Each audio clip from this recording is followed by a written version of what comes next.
నమస్కారం ఘంటారవానికి స్వాగతం. ముందుగా ప్రధాన అంశాలు. ప్రజల జీవన ప్రమాణాలు పెంచేందుకు కృషి చేయాలన్న సీఎం.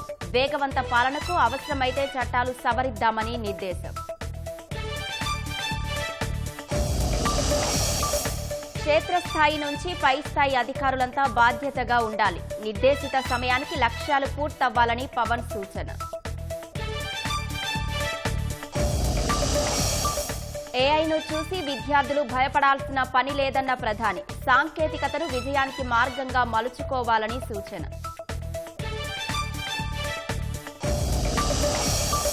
లోక్సభలో విపక్ష సభ్యుల నిరసన. స్పీకర్పై అవిశ్వాస తీర్మానం పెట్టేందుకు యోచన.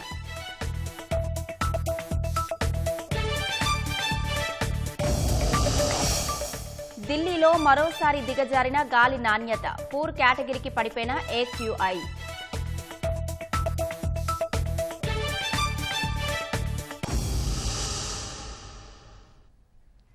నిర్దేశిత లక్ష్యాల సాధనలో ఎలాంటి రాజీ లేదని ముఖ్యమంత్రి చంద్రబాబు తేల్చి చెప్పారు. గత పాలకులు చేసిన తప్పులు సరిదిద్దుతూ పారదర్శక వ్యవస్థ తీసుకొస్తున్నామని తెలిపారు.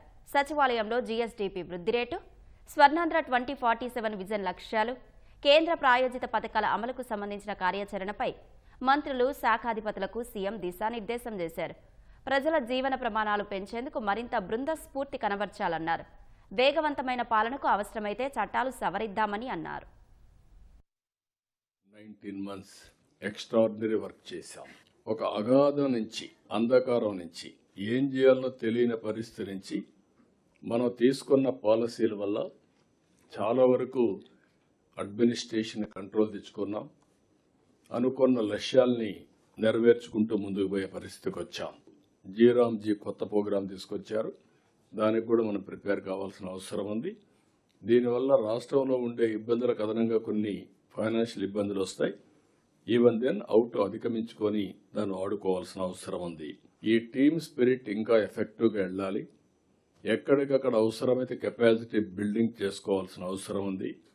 టెక్నాలజీని ఇంటిగ్రేట్ చేసుకోవాలి. మీరు రాత్రింబగళ్ళు పనిచేయడం కాదు, పని చేసినంత సమయం మనసు పెట్టి చేయండి, ఆటోమేటిక్ రిజల్ట్స్ వస్తాయని. గవర్నెన్స్లో కూడా స్పీడ్ ఆఫ్ డెలివరింగ్ గవర్నెన్స్. ఏదో వాడు చనిపోయిన తర్వాత వాడికి పట్టా ఇవ్వడమో, లేకుంటే సఫర్ అయి మొత్తం నాశనం అయిపోయిన తర్వాత వాళ్ళని ఆదుకోవడం కాదు. రియల్ టైంలో ఇవన్నీ జరగాల్సిన అవసరం ఉంది. ఏవైతే అవుట్డేటెడ్ చట్టాలు అయితే ఏవైతే ఉన్నాయో, అన్నెసరీ చట్టాలు చాలా ఉన్నాయి. గవర్నమెంట్ ఆఫ్ ఇండియా కూడా ఒక కమిటీ వేసి ఎక్కడికక్కడ రిఫార్మ్స్ తీసుకొస్తున్నారు. అన్నెసరీ అన్నీ తీసేస్తున్నారు. మనం ఒక మోడల్గా ఉండాలి. ఏవైతే అనవసరం ఉన్నాయో మేము మీ దృష్టి తీసుకొస్తాం. అన్ని చట్టాలని ఒకసారి రివ్యూ చేసుకుంటాం.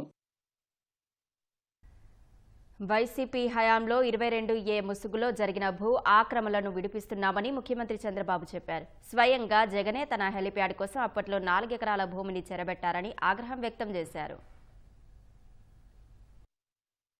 ఆనాటి ముఖ్యమంత్రి ఆయన ఉండే ఇంటి పక్కన హెలిప్యాడ్ కావాలి, లీజు తీసుకోవచ్చు, వేరే ల్యాండ్ తీసుకోవచ్చు. దానికోసం ఒక అతన్ని ఇమ్మంటే ఓన్ ల్యాండ్ నేను ఇవ్వనన్నాడు. అతను వేరే దగ్గర నుంచి కొనుక్కున్నాడు. అలాంటి ల్యాండ్ ఇవ్వమంటే ఇవ్వకపోతే బలవంతంగా టేక్ ఓవర్ చేసి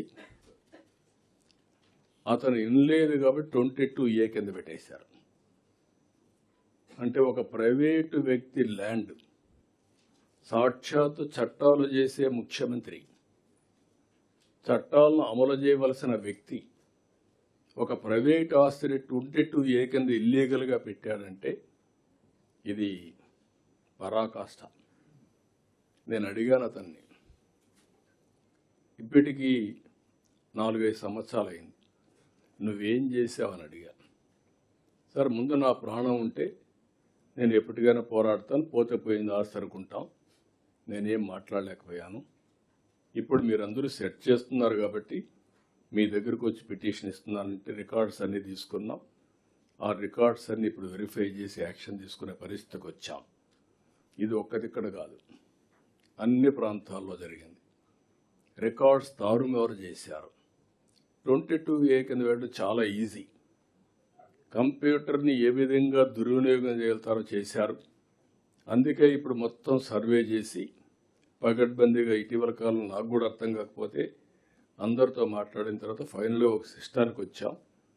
మొత్తం సర్వే పగడ్బందీగా చేసి 1 ఇయర్లో ఆల్ ల్యాండ్ రికార్డ్స్ పర్ఫెక్షన్ తీసుకొస్తున్నాం. స్పీకింగ్ ఆర్డర్స్ వేసినప్పుడు దానికి రీజన్స్ ఉండాలి, అధికారం ఉండాలి, ఎవరు మార్చారో తెలియాలి. అవి కూడా లేని పరిస్థితి వచ్చాయి. అవన్నీ ఇప్పుడు మనం కరెక్ట్ చేసే పరిస్థితికి వచ్చాం. క్షేత్రస్థాయిలో ఉదాసీనత వద్దని ఉప ముఖ్యమంత్రి పవన్ కళ్యాణ్ అధికారులకు సూచించారు. 4 గోడల మధ్య కూర్చునే వ్యక్తులం కాదన్న ఆయన అంతా అద్భుతంగా ఉందని చెబుతున్నా కొన్ని చోట్ల గ్యాప్స్ ఉన్నాయని వెల్లడించారు. క్షేత్రస్థాయి నుంచి పై స్థాయి అధికారి వరకు ఎవరి బాధ్యత వారు సక్రమంగా నిర్వర్తించాల్సిందేనని స్పష్టం చేశారు. అనుకున్న లక్ష్యాలు నిర్దేశించుకున్న సమయానికి పూర్తవ్వాలని తేల్చి చెప్పారు. పల్లె పండుగ పోయిన సంవత్సరం 2,500 కోట్లు, పల్లె పండుగ 2.0 కింద 5,700 కోట్లు, అడవి తల్లి బాటుగా 1,005 కోట్లు, special assistance to state for capital investment which is called SASCI 2,123 crores. In total 11,328 కోట్లు శాంక్షన్ చేయబడింది. అలాగే జల్ జీవన్ మిషన్ పథకానికి సెంట్రల్ అండ్ స్టేట్ షేర్ కింద మొత్తం 28,000 కోట్లు మొబిలైజ్ జరుగుతూ ఉంది. అందులో ఇప్పటికే దాదాపు 10,000 కోట్ల పనులు ప్రారంభమయ్యాయి. అలాగే ఫారెస్ట్ డిపార్ట్మెంట్కి సంబంధించి 200 కోట్లు నగర వనాలు క్యాంపా ఫండ్స్ ద్వారా ఉన్న ఆర్థిక పరిమితులన్నింటినీ దాటి గవర్నమెంట్ చాలా తక్కువ రిసోర్సెస్ తోటి కీ డెవలప్మెంట్ ప్రోగ్రామ్స్ ని ఇంప్లిమెంట్ చేయడానికి చాలా కట్టుబడి ఉన్నాం. గౌరవ ప్రధానమంత్రి శ్రీ నరేంద్ర మోదీ గారి సహకారం, వారి కమిటెడ్ లీడర్షిప్, గౌరవ ముఖ్యమంత్రి నారా చంద్రబాబు నాయుడు గారి అనుభవం, ఈ ప్రోగ్రామ్స్ అన్ని క్షేత్రస్థాయిలో దీని రిజల్ట్స్ చూడాలని మేము అందరం పనిచేస్తా ఉన్నాం. మనందరం కూడా కలిసి పనిచేయాల్సిన అవసరం ఉంది.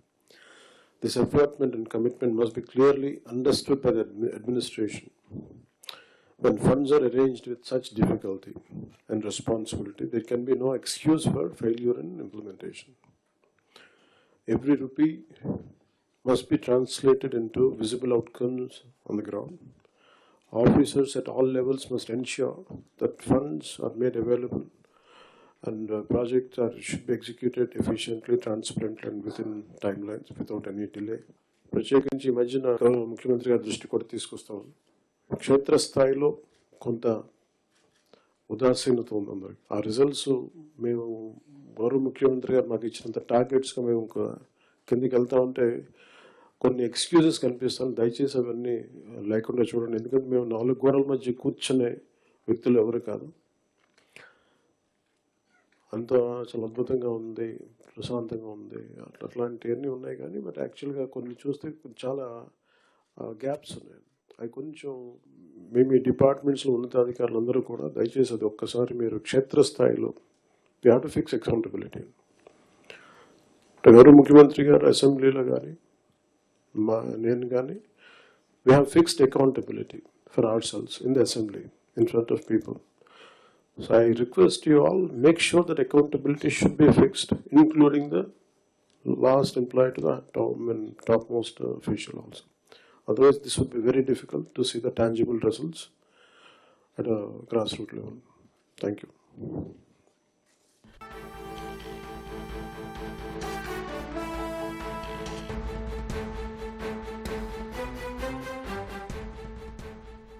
లోక్సభ స్పీకర్ ఓం బిర్లాపై అవిశ్వాస తీర్మానం ప్రవేశపెట్టాలని విపక్షాలు భావిస్తున్నాయి. విపక్షాలు ప్రస్తావిస్తున్న అంశాలను తీసుకునేందుకు స్పీకర్ ఓం బిర్లా నిరాకరిస్తున్నారని ప్రతిపక్ష పార్టీలు ఆరోపిస్తున్నాయి. అధికార పక్షానికే వత్తాసు పలుకుతున్నారని చెబుతున్నాయి. ఇవాళ కూడా సభలో విపక్షాలు లేవనెత్తిన అంశాలను తీసుకునేందుకు స్పీకర్ ఓం బిర్లా నిరాకరించారు. తమ డిమాండ్లను పట్టించుకోవాలని విపక్ష సభ్యులు కోరగా ఆయన నిరాకరించారు. బడ్జెట్పై చర్చలో ఆయా అంశాలను లేవనెత్తాలని సూచించారు. ప్రణాళిక ప్రకారమే సమావేశాలకు ఆటంకం కలిగిస్తున్నారని విపక్ష సభ్యులను స్పీకర్ విమర్శించారు.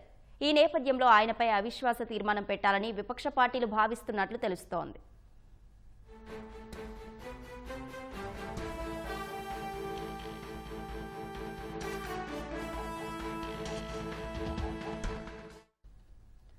ఉత్తరప్రదేశ్లోని కాన్పూర్లో ఆదివారం మధ్యాహ్నం ఓ లంబోర్గిని కారు బీభత్సం సృష్టించింది. ఈ ఘటనలో 6 తీవ్రంగా గాయపడ్డారు. గ్వాల్టోలి వీఐపీ రోడ్డులో ప్రముఖ పొగాకు వ్యాపారి కేకే మిస్టా కుమారుడు శివం మిస్టా నడుపుతున్న లంబోర్గిని కారు అదుపు తప్పి మొదట ఒక ఆటోను ఢీకొట్టింది. ఆ తర్వాత రోడ్డు పక్కన నిలబడి ఉన్న పాదచారులను, వాహనాలను బలంగా ఢీకొట్టింది. ఓ రాయల్ ఎన్ఫీల్డ్ బైక్ను ఢీకొనడంతో దానిపై ఉన్న వ్యక్తి సుమారు 10 అడుగుల ఎత్తుకు ఎగిరి కింద పడ్డాడు. కారు ఆ బైక్ను కొంత దూరం ఈడ్చుకెళ్లి ఒక విద్యుత్ స్తంభాన్ని ఢీకొట్టి ఆగిపోయింది. ప్రమాదం జరిగిన వెంటనే స్థానికులు కారును చుట్టుముట్టారు. ఈ క్రమంలో డ్రైవర్తో పాటు ఉన్న ప్రైవేటు బౌన్సర్లు అక్కడున్న వారితో దురుసుగా ప్రవర్తించడంతో ఉద్రిక్తత నెలకొంది. సమాచారం అందగా పోలీసులు అక్కడికి చేరుకొని కారును సీజ్ చేశారు. కారు నడిపిన వ్యక్తిని అదుపులోకి తీసుకున్నారు. నిందితుడు బడా వ్యాపారవేత్త కుమారుడు కావడంతో పోలీసులు అతనికి మద్దతుగా వ్యవహరిస్తున్నారని బాధితులు ఆరోపించారు. గాయపడిన వారిని సమీపంలోని ఆసుపత్రికి తరలించారు.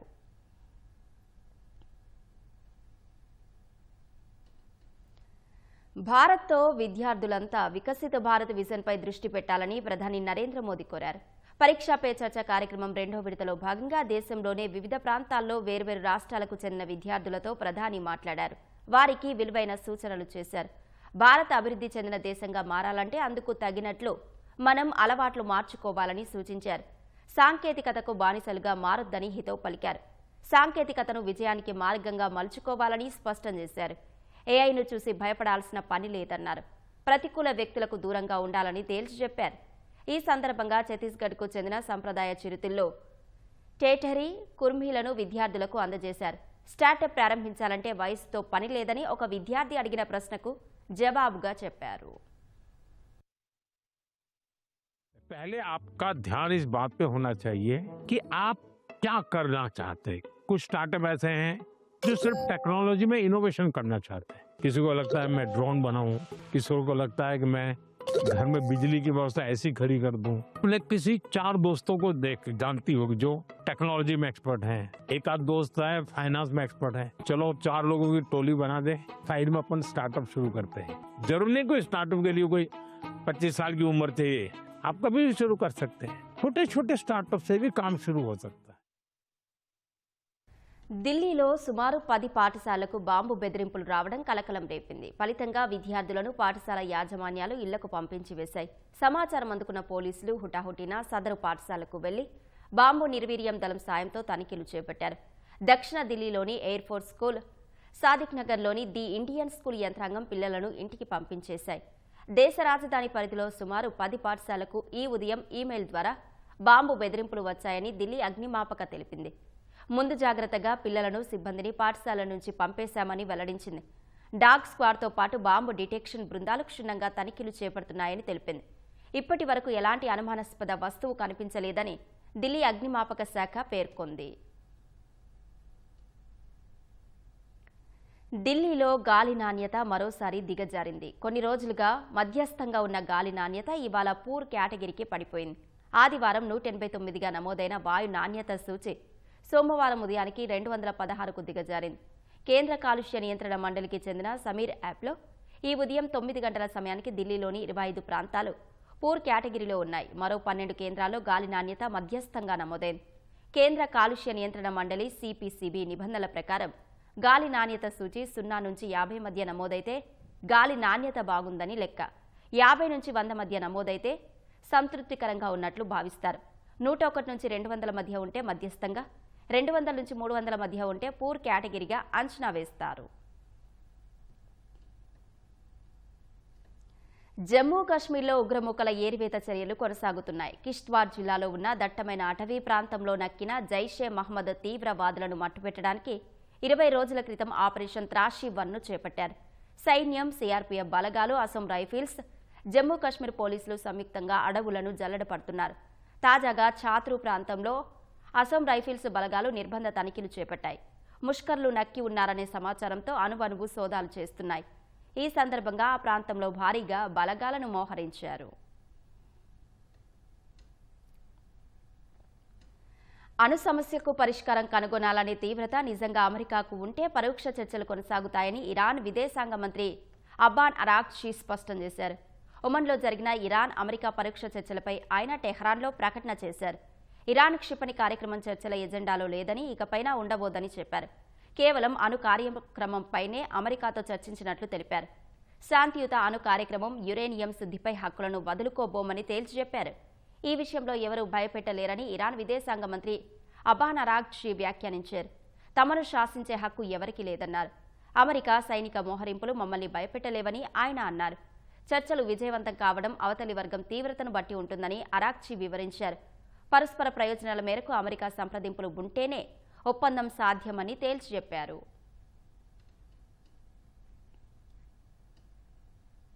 విశాఖ పోర్టుకు వెళ్లే రహదారిలో ఉన్న డంపింగ్ యార్డ్ను తక్షణమే తరలించాలంటూ స్థానికులు ఆందోళన చేపట్టారు. విశాఖ పోర్టుకు వెళ్లే రహదారిని స్థానికులు దిగ్బంధించారు. పోర్టు రోడ్డు వై జంక్షన్ వద్ద డంపింగ్ యార్డ్ కారణంగా తీవ్ర ఇబ్బందులు ఎదుర్కొంటున్నట్లు స్థానికులు తెలిపారు. అధికారులు వెంటనే స్పందించి సమస్యను పరిష్కరించాలని గ్రామస్తులు కోరుతున్నారు.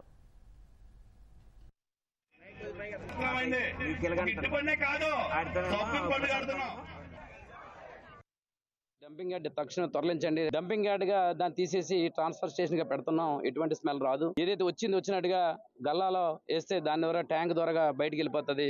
మీకు ఎవరికి స్మెల్ రాదని చెప్పడం జరిగింది. కానీ ఆ విధంగా ఇక్కడ జరగడం లేదు. ఇక్కడికి వస్తే విపరీతం దుర్భాషణ ఉండే పరిస్థితి కనిపించట్లేదు. ఈ మధ్య కాలంలో ఎక్కడి నుంచి తీసుకొచ్చి ఫార్మా కంపెనీ తీసుకొచ్చి రసాయనాలు కూడా గడ్డలు వేసేస్తున్నారు. దాంతో పాటు గంగవరం పోర్టు నుంచి వచ్చి పొల్యూషన్, విపరీతం పొల్యూషన్ వస్తుంది. చుట్టుపక్కల ప్రాంతాలు ఎవరు కూడా ఆరోగ్యంగా పరిస్థితి కనిపించట్లేదు. ప్రతి ఒక్కరికి heart problem, kidney problem, brain problem కూడా వచ్చే పరిస్థితి ఉంది. చిన్నపిల్లలకి అయితే చిన్న వయసులో అంగవైకల్యం వచ్చే పరిస్థితి కనిపిస్తుంది. ఎట్టి పరిస్థితుల్లో గంగవరం పోర్టు నుంచి వచ్చిన పొల్యూషన్ కంట్రోల్ చేయడానికి అధికారులు చర్య తీసుకోవాలి. డంపింగ్ యార్డ్ ఏదైతే ఉందో దాన్ని ఎట్టి పరిస్థితుల్లో తొలగించమని చెప్పేసి వీళ్ళందరూ కోరడం జరుగుతుంది. అధికారులు లెటర్ ఇచ్చాం. దీని మీద తక్షణమే స్పందించండి. డంపింగ్ యార్డ్ సమస్య, గంగవరం పోర్టు పొల్యూషన్ తోటి ఈ చుట్టుపక్కల 26 గ్రామస్తులు చాలా ఇబ్బంది పడుతున్నారు. అనేక రకాలైన వ్యాధులతో ఇబ్బంది పడుతున్నారు. గాలి ద్వారా అనేక రకాల కెమికల్స్ కంపు వ్యవహారం. కానీ డంపింగ్ యార్డ్ ఎత్తవేయట్లేదు. గంగవరం పోర్టు పొల్యూషన్ ఎటువంటి చర్యలు తీసుకోవట్లేదు. 26 గ్రామస్తులు ఈ సమస్య పరిష్కారం అయ్యే వరకు ఈ పోరాటం ఈ రకంగానే కొనసాగుతుంది. టీటీడీ ఈవోగా అదనపు బాధ్యతలు స్వీకరించిన సీఎం ప్రత్యేక ప్రధాన కార్యదర్శి ముద్దాడ రవిచంద్ర ముఖ్యమంత్రి చంద్రబాబును కలిశారు. ఈ ఉదయం సీఎం క్యాంప్ కార్యాలయానికి ఆయన వెళ్లారు. చంద్రబాబును మర్యాదపూర్వకంగా కలిసిన ఆయన తిరుమల శ్రీవారి ప్రసాదాన్ని అందించారు.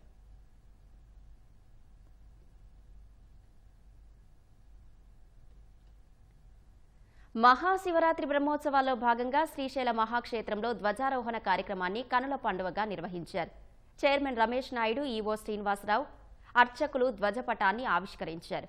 బ్రహ్మరాంబ మల్లికార్జున స్వామి వార్లకు శ్రీకాళహస్తి దేవస్థానం తరపున ధర్మకర్తల మండలి అధ్యక్షులు సాయి ప్రసాద్, ఈవో బాపిరెడ్డి పట్టు వస్త్రాలను సమర్పించారు.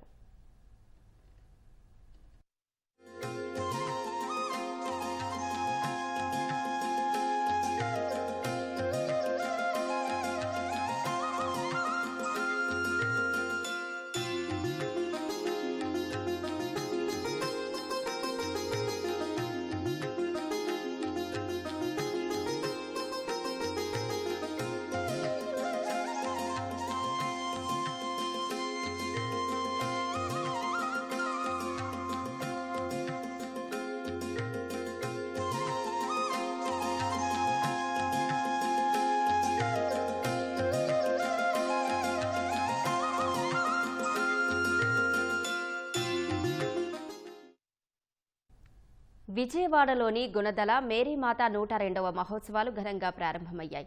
3 రోజుల పాటు ఈ ఉత్సవాలు జరగనుండగా మొదటి రోజు పీఠాధిపతి జోసెఫ్ రాజారావు ప్రత్యేక ప్రార్థనలతో అంకురార్పణ చేశారు.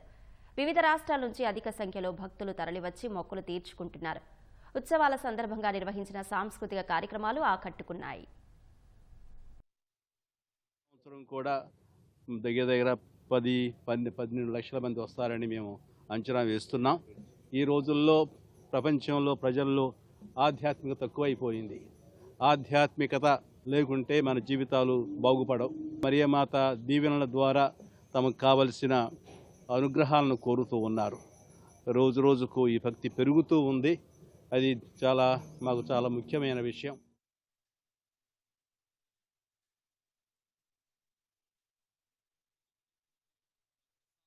సెపక్ తక్రా చాలా మందికి పరిచయం లేని క్రీడ. శారీరక శ్రమ, టైమింగ్, టెక్నిక్, ప్లేస్మెంట్ అన్నీ కలగలిపి ఆడాల్సిన ఆట.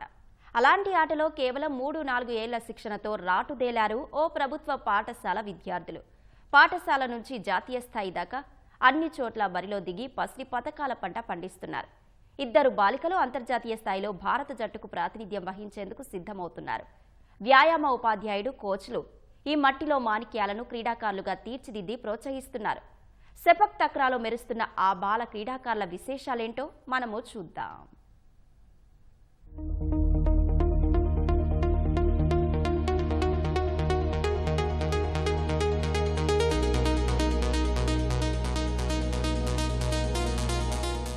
కోర్టులో పాదరసంలా కదులుతూ కేవలం పాదాలు తలతో బంతిని కొడుతూ పాయింట్ల వేట చేస్తున్న వీరంతా విజయవాడలోని కోనేరు బసవయ్య చౌదరి జిల్లా పరిషత్ ఉన్నత పాఠశాల విద్యార్థులు. ఈ ఆటే సెపక్ తక్రా.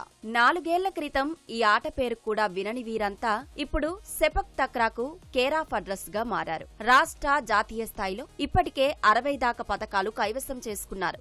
జాతీయ స్థాయిలో ఒక బంగారు పతకంతో పాటు వెండి, కాంస్య పతకాలు సాధించారు. వీరిలో 10వ తరగతి చదువుతున్న హరిప్రియతో పాటు కావ్య అనే మరో క్రీడాకారిణి అంతర్జాతీయ స్థాయిలో భారత జట్టుకు ప్రాతినిధ్యం వహించే అవకాశం దక్కించుకున్నారు. 7th క్లాస్ నుంచి ఈ గేమ్ స్టార్ట్ చేసా. అసలు ఈ గేమ్ అంటే తెలియదు. ఫస్ట్ ఆఫ్ ఆల్ మా రమేష్ సార్ వచ్చిన తర్వాత సార్ మమ్మల్ని టోర్నమెంట్స్కి కానీ నేషనల్స్కి కానీ చాలా దగ్గర తీసుకెళ్ళారు. కానీ మాకు ఛార్జెస్ అనేవి సారే పెట్టుకునేవారు. అసోసియేషన్ లాస్ట్ టైం ఆడ జూనియర్స్లో నేను ఇండియా క్యాంప్కి సెలెక్ట్ అయ్యా. నాకు 10th వల్ల వెళ్ళడానికి ఛాన్స్ లేదు. మళ్ళీ ఛాన్స్ ఇప్పిస్తా అన్నారు. నేను కూడా ఆడి ట్రై చేస్తా. నా గోల్ మళ్ళీ ఇండియాకి ఆడాలని. నేను 5 నేషనల్స్ ఆడాను. అన్ని నేషనల్స్లో నాకు మెడల్ ఉంది. రాజస్థాన్ వెళ్ళాను, ఢిల్లీ వెళ్ళాను, బీహార్ వెళ్ళాను. గోల్డ్ మెడల్ నేషనల్ లో వచ్చింది అండర్ 14లో. స్టేట్ లెవెల్లో అన్ని గోల్డే కొట్టాం మేమందరం. 7 గోల్డ్ మెడల్స్ స్టేట్ లెవెల్లో వచ్చాయి. నేషనల్ లెవెల్లో సిల్వర్, బ్రాంజ్, గోల్డ్ 3 కొట్టాం. నా ఫ్యూచర్ గోల్ ఇంటర్నేషనల్ ఆడాలని. వాలీబాల్, ఫుట్బాల్ కలబోతగా ఉండే సెపక్ తక్రా ఆడేందుకు శరీరం చాలా ఫిట్ గా ఉండాలి. కోర్టులో మెరుపులా కదులుతూ బంతిని ప్రత్యర్థి జట్టు కోర్టులోకి నెట్టి పాయింట్లు సాధించడం అంత సులువు కాదు. వ్యాయామ ఉపాధ్యాయుడు రమేష్ ప్రోత్సాహంతో పిల్లలు ఆటపై పట్టు సాధించారు. అండర్ 14, 17, 19 ఇలా అన్ని విభాగాల్లో పోటీ చేసిన చోటల్లా పతకాలు సాధిస్తున్నారు. కేంద్ర ప్రభుత్వం నిర్వహించే ఖేలో ఇండియాలోనూ పతకాల పంట పండించారు. జాతీయ జట్టుకు ప్రాతినిధ్యం వహించడమే లక్ష్యంగా నైపుణ్యాలకు మెరుగులు దిద్దుతున్నారు. ఫస్ట్ మేము 7th మధ్యలో వాలీబాల్ ఆడుతున్నప్పుడు రమేష్ సార్ గారు ఎదురయ్యారు. అప్పుడు వచ్చి పలానా గేమ్ ఆడతారా అన్నారు. మేమందరం యాక్సెప్ట్ చేసాం. ఫస్ట్ ట్రై చేసాం. అవ్వాల 3 అన్నయ్యలు వచ్చారు కోచెస్ గా వచ్చి బాగా నేర్పించారు. దాని తర్వాత ఫస్ట్ అండర్ 14 స్టేట్ మీట్ ఇక్కడ ఈ స్కూల్లో జరిగింది, కేబీసీ జడ్పీ బాయ్స్ హై స్కూల్లో. అందులో మేము 2nd ప్లేస్ కొట్టాం. తర్వాత నేషనల్స్ లో అండర్ 14 నేషనల్స్ ఈ స్కూల్లోనే జరిగింది. మణిపూర్తో లాస్ట్ అండ్ ఫైనల్ మ్యాచ్ జరిగింది. ఆ ఫైనల్ మ్యాచ్ లో గోల్డ్ మెడల్ సాధించాం. రాజస్థాన్ లో 2nd ప్లేస్ వచ్చింది. బీహార్ లో 3rd ప్లేస్ వచ్చింది. నేను 2 నేషనల్స్ ఆడాను. ఖేలో ఇండియా బీహార్ లో బ్రాంజ్ మెడల్ సాధించాను. నేషనల్స్ లో గోల్డ్, బ్రాంజ్ రెండు సాధించా. స్టేట్ లెవెల్ అన్ని గోల్డ్. నేను ఈ గేమ్ గత 4 సంవత్సరాల నుంచి నేర్చుకుంటున్నాను. 3 నేషనల్స్ ఆడాను. 3 నేషనల్స్ లో బ్రాంజ్ మెడల్, స్టేట్ మీట్ లో 3 గోల్డ్ కొట్టాను. స్వల్ప కాలంలోనే సెపక్ తక్రాలో పిల్లలు రాటు తేలడంలో వ్యాయామ ఉపాధ్యాయుడు రమేష్ కీలక భూమిక పోషించారు. కట్టుదిట్టమైన శిక్షణతో పాటు ప్రోత్సాహంతో పిల్లల్లో ఆత్మవిశ్వాసం నింపారు. నేను ఈ స్కూల్కి వచ్చి ఇది 4th ఇయర్. లాస్ట్ 3 years నుంచి మా పాఠశాల విద్యార్థులు అనేక మంది జాతీయ స్థాయి పోటీల్లో పాల్గొనటమే కాకుండా హరిప్రియ ఈ పాప అసోసియేషన్ అండర్ 19 టోర్నమెంట్ లో మెడల్ సాధించినప్పుడు ఫెడరేషన్ వాళ్ళు ఈ పాపని 1 month జనవరి 15 నుంచి ఫిబ్రవరి 15 వరకు బ్యాంకాక్ లో జరిగే ఇండియన్ టీమ్ కోచింగ్ క్యాంప్కి ఎంపిక అవ్వటం జరిగింది. కానీ పాప 10th క్లాస్ అవ్వటం వల్ల మేము ఫెడరేషన్ వాళ్ళు రిక్వెస్ట్ చేయటం. 2nd కోచింగ్ క్యాంప్ వచ్చేప్పటికి హరిప్రియ అండ్ కావ్య ఇద్దరు కూడా 2nd టైం కోచింగ్ క్యాంప్కి అంటే ఇండియన్ క్యాంప్కి ఇంటర్నేషనల్ ఆడటానికి క్యాంపులో సెలెక్ట్ చేయడం జరిగింది. క్రీడాకారుల్ని ప్రోత్సహించేలా కూటమి ప్రభుత్వం తీసుకున్న నిర్ణయాల పట్ల క్రీడాకారులు, వ్యాయామ సిబ్బంది సంతోషం వ్యక్తం చేస్తున్నారు. క్రీడాకారులకు ప్రభుత్వం ప్రకటించిన నగదు ప్రోత్సాహకాలు అందితే ఆర్థికంగా తోడ్పడుతుందని ఆకాంక్షిస్తున్నారు. జీవ వైవిధ్యానికి నెలవైన నల్లమల అటవీ ప్రాంతంలో ఏళ్ల తరబడి గిరిజనులు విద్యుత్ సదుపాయం లేక అంధకారంలో మగ్గుతున్నారు. పగలే నిర్మానుష్యంగా ఉండే ఈ అటవీ ప్రాంతం రాత్రివేళ చిమ్మ చీకట్లతో మరింత భయానకంగా ఉంటుంది. ఎటు నుంచి ఎప్పుడు ఏ జంతువు దాడి చేస్తుందోనని బిక్కుబిక్కుమంటూ కాలం వెళ్లదీయాల్సిన పరిస్థితి. అలాంటి అడవి బిడ్డల కష్టాన్ని తొలగిస్తూ కూటమి ప్రభుత్వం వారి జీవితాల్లో వెలుగుల్ని ప్రసాదించింది.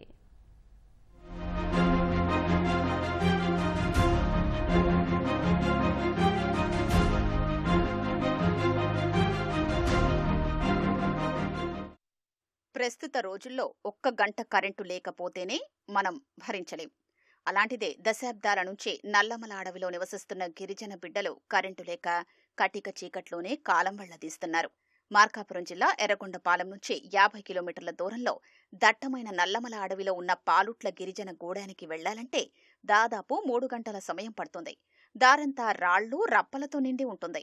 కమాండర్ జీపులు, లారీలు, ట్రాక్టర్లలోనే ఆ ప్రాంతానికి వెళ్లగలం. రిజర్వ్ ఫారెస్ట్ కావడంతో రోడ్డు వేసేందుకు ఎన్నో అడ్డంకులున్నాయి. ఇంతటి కీకారణ్యంలోని గిరిజన గూడానికి సాంప్రదాయ విద్యుత్ వసతి కల్పించడానికి అవకాశమే లేదు. రాత్రైతే ఇక్కడి గిరిజనులు కటిక చీకట్లలో చిరుదీపాల వెలుగులో కాలం వెళ్లదీస్తున్నారు. ఎప్పుడు ఏ జంతువు దాడి చేస్తుందోనని బిక్కుబిక్కుమంటూ జీవనం సాగిస్తున్నారు.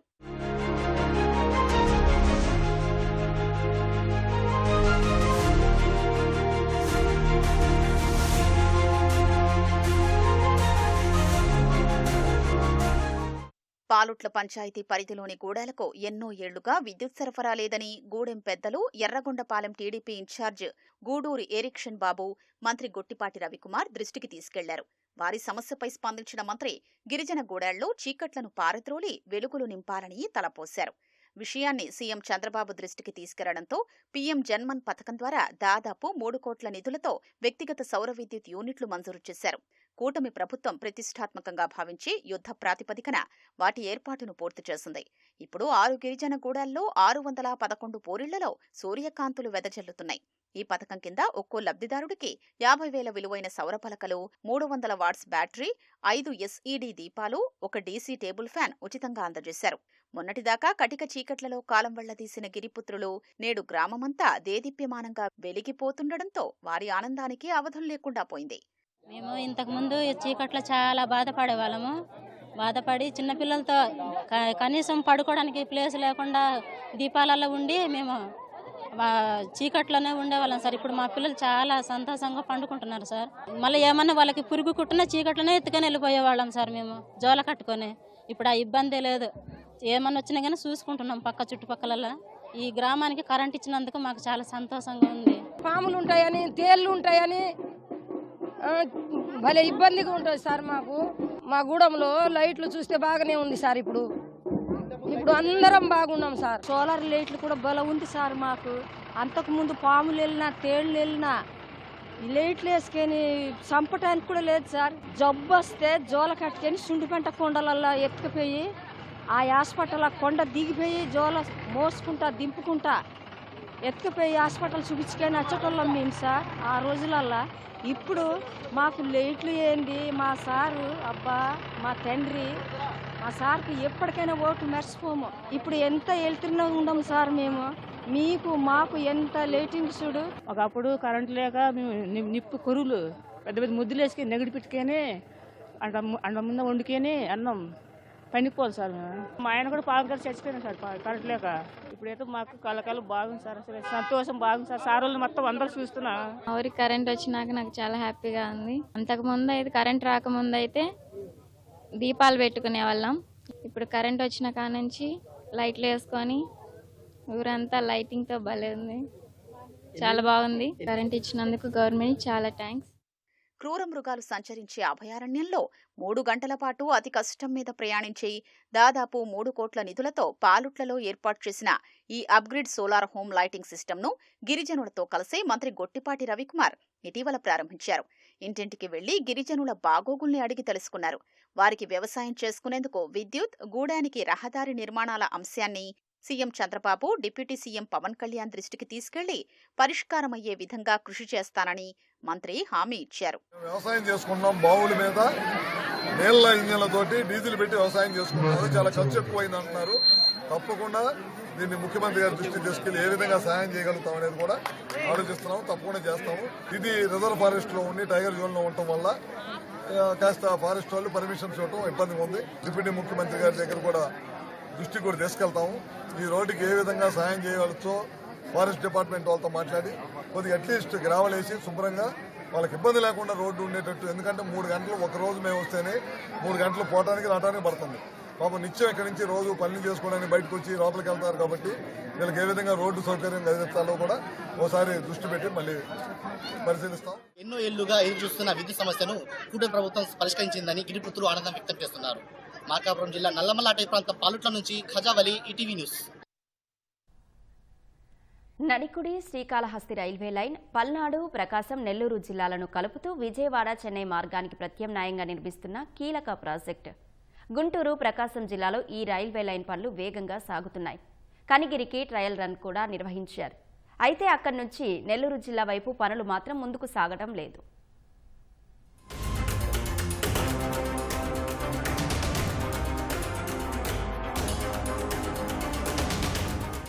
ఇక్కడ కనిపిస్తున్న కాంక్రీట్ స్తంభాలు నడికుడి శ్రీకాళహస్తి రైల్వే లైన్లో భాగంగా నెల్లూరు జిల్లాలో ఏర్పాటు చేసినవి.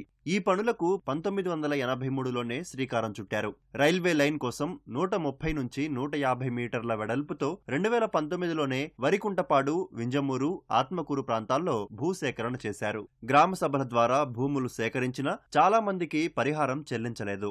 డిక్లరేషన్ ఇచ్చి విచారణ కూడా పూర్తి చేశారు. గుంటూరు, ప్రకాశం జిల్లాల్లో రైల్వే లైన్ పనులు పూర్తి చేసి ట్రయల్ రన్ నిర్వహించారు. నెల్లూరులో మాత్రం పురోగతి లేదంటూ స్థానికులు ఆవేదన వ్యక్తం చేస్తున్నారు. నడికుడి శ్రీకాళహస్తి రైల్వే లైన్ గత 40 సంవత్సరాల నుంచి ఈ ప్రాంతం వస్తుందని చెప్పేసి ఈ కార్యక్రమం అంతా జరుగుతూ ఉంది. సెంట్రల్ గవర్నమెంట్ వచ్చేసి 50%, స్టేట్ గవర్నమెంట్ 50% అండ్ రైతులకి చేసి డబ్బులు ఇస్తామని చెప్పేసి గతంలో చెప్పినందువల్ల ఈ రైల్వే లైన్ను ప్రారంభించడం జరిగింది. ప్రభుత్వాలు మారిన తర్వాత దీనికి సరైన గ్రాంట్లు ఇవ్వక రైల్వే స్టేషన్లో ఎన్ని పూర్తి కాక కొరలు మిగిలి ఉన్నాయి. కాబట్టి ఇప్పుడైనా ఈ కూటమి ప్రభుత్వం పూర్తి చేయవలసిందిగా గవర్నమెంట్ వారిని మేము కోరుకుంటున్నాము. డెల్టా ప్రాంతంలో పోయే రైల్వేకు ప్యారలల్గా ఒక రైల్వే నిర్మాణాన్ని ప్రభుత్వం తీసుకుని ఉన్నది. కనిగిరి నుంచి శ్రీకాళహస్తి వరకు పెండింగ్ ఉంది. ఈ కొద్ది దూరం కూడా పూర్తి చేస్తే కనిగిరి, పొదిలి, వింజమూరు, ఉదయగిరి ఈ ప్రాంతాలన్నిటికి కూడా అభివృద్ధి చెందేదానికి అనుకూలంగా ఉంటుంది. సెంట్రల్ గవర్నమెంట్ వారు, రాష్ట్ర ప్రభుత్వం వారు, ఈ ప్రాంతాల్లో ఉన్నటువంటి నాయకులందరూ కూడా ఈ రైల్వే నిర్మాణం ఏర్పాటు చేస్తే ఈ ప్రాంత ప్రజలకు ఎంతో మేలు చేసినారు అవుతారని చెప్పేసి అనుకుంటున్నాము.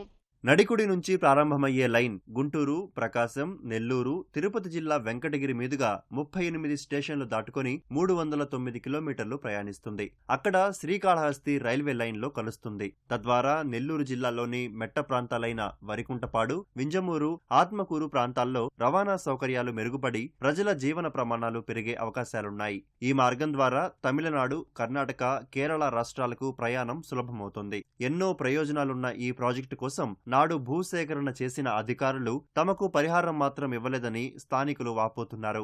348 సర్వే నెంబరు 2లో 3 ఎకరాల 49 సెంటు పొలం పోయింది. 2015లో వాళ్ళు తీసుకున్నారు.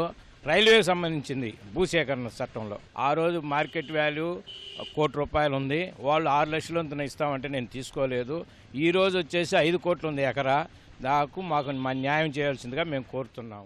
తమ ప్రాంతంలో రైలు కూత వినాలని ఇక్కడి ప్రజలు ఎదురుచూస్తున్నారు. కూటమి ప్రభుత్వంలోనైనా నెల్లూరు మెట్ట ప్రాంతంలో పనులు వేగంగా సాగి తమ ఆశ నెరవేరుతుందన్న ఆశాభావాన్ని వారు వ్యక్తం చేస్తున్నారు.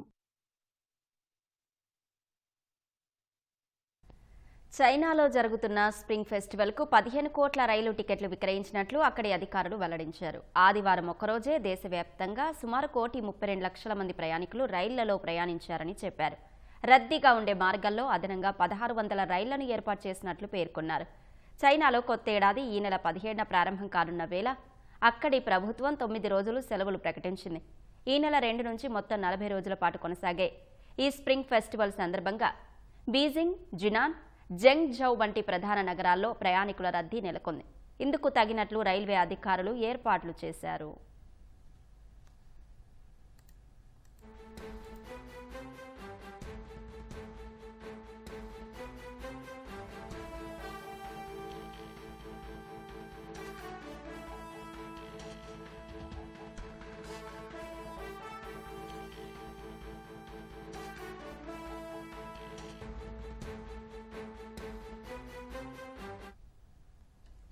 బంగ్లాదేశ్ సార్వత్రిక ఎన్నికలను నాటకమని ఆ దేశ మాజీ ప్రధాని అవామీ లీగ్ అధ్యక్షురాలు షేక్ హసీనా ఆరోపించారు.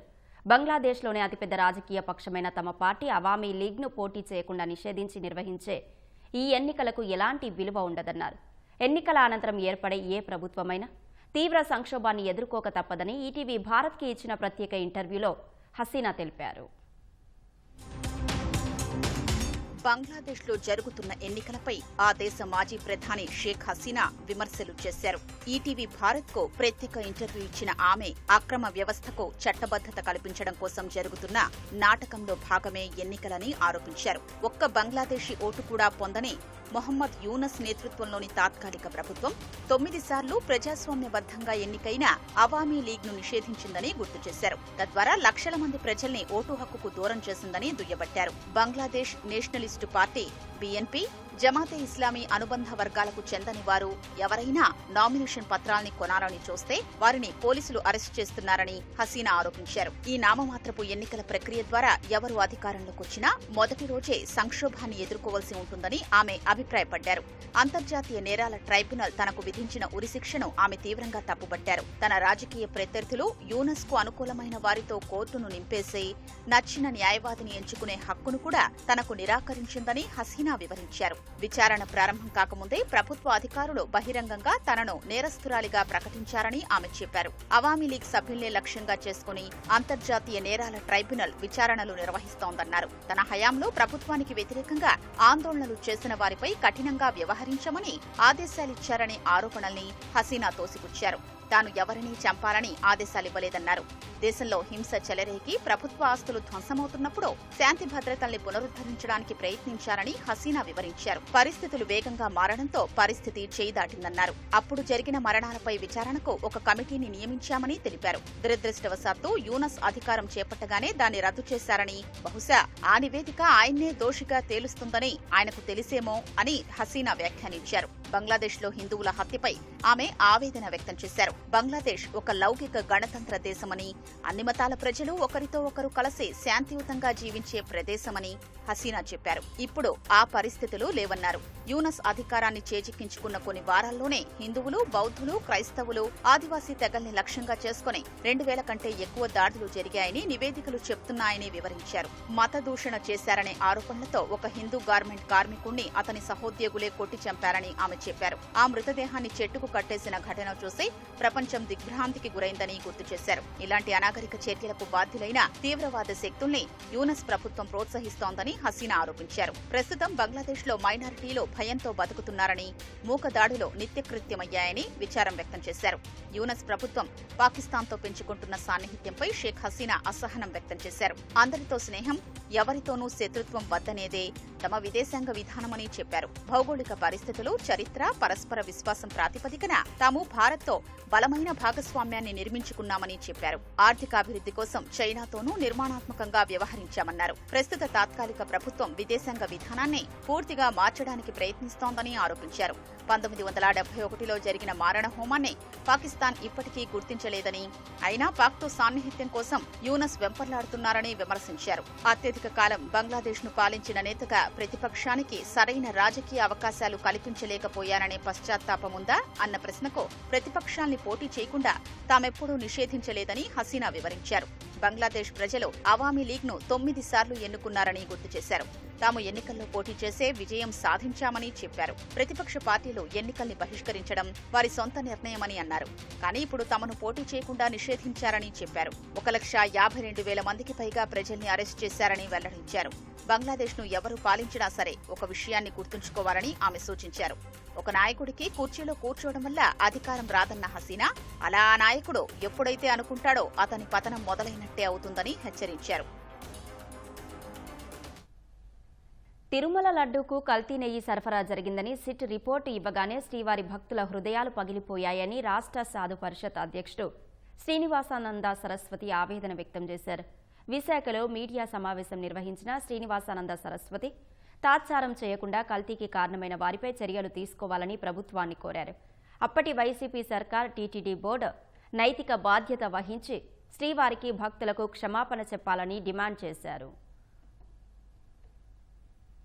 వెంకటేశ్వర స్వామి దర్శనం ఎంత గొప్పదో, లడ్డూ ప్రసాదాన్ని స్వీకరించడం కూడా అంతే పరమ పవిత్రంగా మనం భావిస్తాం. గత ప్రభుత్వ హయాంలో వైసీపీ పాలనలో భక్తులు ఆ లడ్డూల్ని ప్రసాదాన్ని ఇంటికి తీసుకొని వస్తే జర్నీ అంటే ప్రయాణంలోనే అవి విరిగిపోయేవి, ముక్కలైపోతుండేవి. సోషల్ మీడియాలో ఎందుకు ఇలా లడ్డూలు విడిపోతున్నాయి, ముక్కలైపోతున్నాయి, వాసన లేకపోవడం ఏంటి, ఏం జరుగుతుందని గత జగన్మోహన్ రెడ్డి పాలనలో ఒక చర్చ జరిగింది. సిబిఐ రిపోర్ట్, సిట్ రిపోర్ట్ ఎప్పుడైతే ఇచ్చారో మాకు అనేక అనుమానాలు కలిగాయి. అనుమానాల కంటే ముఖ్యంగా భయము, బాధ కలిగింది. వెంకటేశ్వర స్వామి భక్తులైనటువంటి హిందువుల హృదయాలు పగిలిపోయాయి. చట్టం నుండి ఒకవేళ తప్పించుకున్నా వెంకటేశ్వర స్వామి నుంచి ఎవరు తప్పించుకోలేరు. వెంటనే దీన్ని తాత్సర్యం చేయకుండా తప్పు చేసిన వాళ్ళని ఎవరెవరైతే పేర్లు పేర్కొన్నారో వాళ్ళందరినీ కూడా ఖచ్చితంగా మీరు శిక్షార్హులుగా మరి ప్రకటించండి.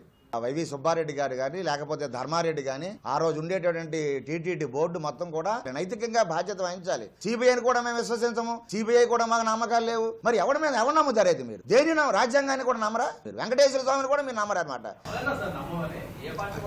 వైసీపీ గత ప్రభుత్వం వారు ఖచ్చితంగా క్షమాపణ చెప్పాలి. గత ప్రభుత్వం వారు ఏదైతే టీటీడీ బోర్డు ఉందో సమిష్టిగా టీటీడీ బోర్డు క్షమాపణ చెప్పాలి. యాత్రికుల భద్రతను బలోపేతం చేయడమే లక్ష్యంగా జమ్మూ కశ్మీర్లోని శ్రీ మాతా వైష్ణోదేవి ఆలయ బోర్డు యాత్రికులకు బీమా కవరేజ్ను 5 నుంచి 10 లక్షలకు పెంచడానికి ఆమోదం తెలిపింది. జమ్మూ కశ్మీర్ లెఫ్టినెంట్ గవర్నర్ మనోజ్ సిన్హా అధ్యక్షతన జరిగిన బోర్డు సమావేశంలో ఈ మేరకు కీలక నిర్ణయాలు తీసుకున్నారు. ఆలయ భవనాల సముదాయంలో బయటకు వెళ్లే మార్గం నిర్మాణం, సంజీచట్ నుంచి ఆలయం వరకు రోడ్డు విస్తరణ, పల్లపు మార్గం స్థిరీకరణ, కట్రాలో శ్రీ శంకరాచార్య ఆలయం నిర్మాణంపై బోర్డు సమీక్ష నిర్వహించింది. అత్యుత్తమ నాణ్యత, భద్రతా ప్రమాణాలతో నిర్మాణాలను గడువులోపు పూర్తి చేయాలని గుత్తేదారులను బోర్డు ఆదేశించింది. శ్రీ శివ్ ఖోరీ ఆలయ బోర్డుకు మౌలిక సదుపాయాల కోసం ఆర్థిక సహాయం అందించే ప్రతిపాదనను మాతా వైష్ణోదేవి ఆలయ బోర్డు ఆమోదించింది. ఈ సందర్భంగా రియాసీ జిల్లాలో 3 కొత్త ఆలయాల నిర్మాణం, జమ్మూ జిల్లాలో 2 పురాతన ఆలయాల పునరుద్ధరణ, భైరోన్ ఆలయ కాంప్లెక్స్ పునరాభివృద్ధి, వైష్ణోదేవి భవన్ సహా భైరోన్ ఆలయాల సిబ్బంది కోసం వసతి గృహాల నిర్మాణానికి లెఫ్టినెంట్ గవర్నర్ శంకుస్థాపన చేసినట్లు ఆలయ బోర్డు తెలిపింది. తిరుపతి జిల్లా చంద్రగిరి మండలం శ్రీనివాస మంగాపురంలోని శ్రీ కళ్యాణ వెంకటేశ్వర స్వామివారి వార్షిక బ్రహ్మోత్సవాలు 2వ రోజు ఘనంగా జరిగాయి. స్వామివారు చిన్నశేష వాహనంపై కొలువుదీరి మురళీకృష్ణుడి అవతారంలో భక్తులకు దర్శనమిచ్చారు. అర్చకులు వేద మంత్రాల నడుమ స్వామివారి ఊరేగింపు అంగరంగ వైభవంగా జరిగింది. ఈ సందర్భంగా ఏర్పాటు చేసిన కోలాటాలు, కేరళ వాయిద్యాలు భక్తులను విశేషంగా ఆకట్టుకున్నాయి. భక్తుల రద్దీని దృష్టిలో ఉంచుకుని ఆలయ అధికారులు భద్రతా ఏర్పాట్లు కట్టుదిట్టం చేశారు.